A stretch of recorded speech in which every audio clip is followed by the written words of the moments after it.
সুমন ল একাডেমির পক্ষ থেকে স্বাগতম। তো আজকের বিষয় হচ্ছে তামাদি আইন লিমিটেশন অ্যাক্ট, অর্থাৎ আইনের নাম হচ্ছে তামাদি আইন 1908। এটি প্রণীত হয় 1908 সালে। সর্বপ্রথম আইনে পরিণত হয় 1859 সালে। তো তামাদি আইনের যে একটি সংক্ষিপ্ত রূপ রয়েছে, অর্থাৎ 1 থেকে 29 ধারার যে একটা সংক্ষিপ্ত রূপ, সেইটি প্রথমে আলোচনা। তো ধারা একে বলা হয়েছে 1909 সালের 1 জানুয়ারি হইতে কার্যকর হয়েছে। ধারা 2-4 বলা হয়েছে, বিবাদী বলিতে সেই ব্যক্তিকে বুঝাইবে যাহার বিরুদ্ধে মামলা দায়ের হইবার দায় দায়িত্ব সৃষ্টি হইয়াছে। ধারা 2-8 বলা হয়েছে, বাদী বলিতে কোনো ব্যক্তি নিজ কিংবা যাহার মাধ্যমে মোকদ্দমা করার অধিকার লাভ করে সেই ব্যক্তিকে বুঝায়। ধারা 2-10 বলা হয়েছে, মোকদ্দমা বলিতে কোনো আপিল বা দরখাস্তকে বুঝায় না। ধারা 3 বলা হয়েছে, তামাদির মেয়াদান্তে দায়েরকৃত মামলা বা দরখাস্ত খারিজ হইবে। ধারা 4 বলা হয়েছে, আদালত বন্ধ থাকাবস্থায় যখন তামাদির মেয়াদ শেষ হয় সেই ক্ষেত্রে পরবর্তী কার্যদিবসে আদালত খোলার দিন উক্ত মামলা, আপিল বা দরখাস্ত দাখিল করা যাইবে।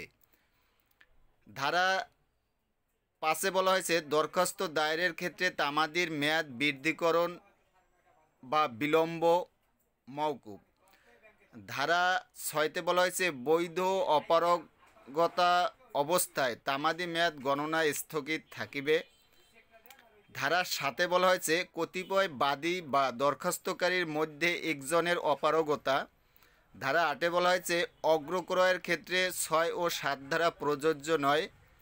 ধারা 9 বলা হয়েছে, তামাদির গণনা একবার আরম্ভ হইলে সময় অবিরাম চলিতে থাকিবে। ধারা 10 বলা হয়েছে, প্রকাশ্য ওসি বা তাহাদের প্রতিনিধির বিরুদ্ধে মামলা। ধারা 11 বলা হয়েছে, বৈদেশিক চুক্তির উপর মামলা। ধারা 12 বলা হয়েছে, আইনানুগ কার্যধারায় যেই পরিমাণ সময় গণনা হইতে বাদ যাইবে। ধারা 13 বলা হয়েছে, বাংলাদেশ এবং অন্যান্য কতিপয় এলাকা হইতে বিবাদীর অনুপস্থিতকালীন সময় গণনা হইতে বাদ যাইবে। ধারা 14 বলা হয়েছে, সমুদ্দেশ্যে এখতিয়ারবিহীন আদালতে ভুলবশত মামলা দায়েরের ক্ষেত্রে ভুল আদালতে অতিবাহিত সময় তামাদি গণনা হইতে বাদ যাইবে। অর্থাৎ ভুল আদালতে মামলা দায়ের করিলে সেক্ষেত্রে সময় বাদ যাইবে। ধারা 15 বলা হয়েছে, মোকদ্দমা স্থগিতকালীন সময় বাদ যাইবে। ধারা 16 বলা হয়েছে, ডিগ্রি জারির বিক্রয় রদের ক্ষেত্রে তামাদির সময়।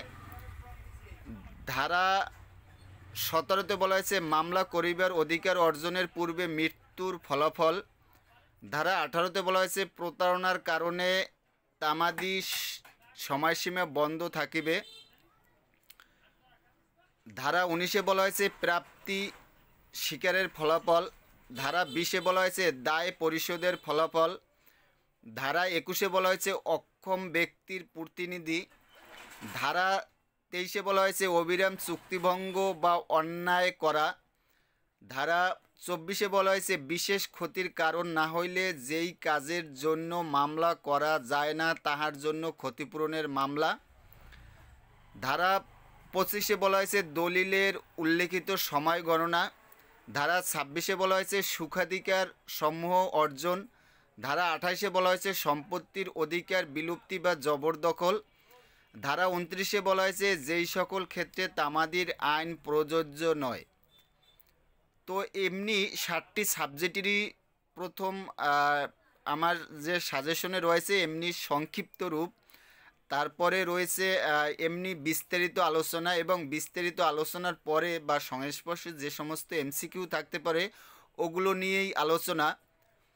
তো আমার ভিডিওগুলো দেখবেন, এবং যদি আপনার নোট পেতে হয় বা পিডিএফ 7টি সাবজেক্টের যদি পিডিএফ পেতে চান তাহলে আমার উল্লেখিত হোয়াটসঅ্যাপ নাম্বারে নক করলে আমি দিতে পারবো।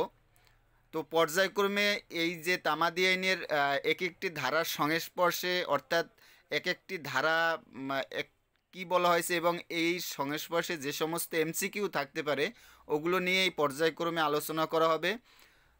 তো আজকের এ পর্যন্তই। ভালো থাকুন, সুস্থ থাকুন।